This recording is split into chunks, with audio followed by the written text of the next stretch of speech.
Water is a limiting factor on agriculture, and it predicts that due to climate change, we will have more events of drought.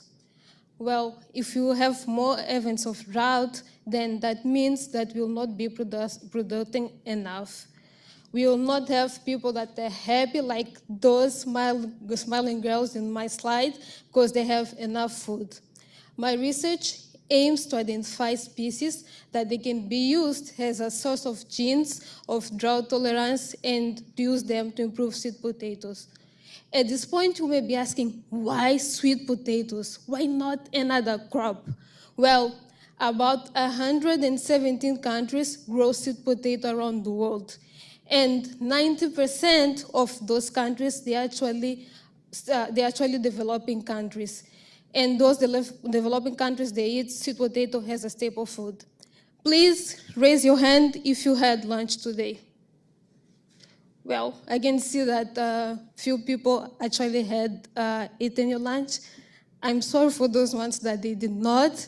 And I did too, and I'm happy that I have done, because if I didn't eat lunch today, maybe I wouldn't have enough energy to be standing in front of you right now today. So those people from those countries, they also need the food that they eat daily. What I have done in my research was to identify 4 species that they are actually from drought-prone areas, and I tested those species in drought conditions. By drought conditions, I mean that I did water them for about 21 days. Plants, as human beings, they need wheat to grow. They need wheat to survive.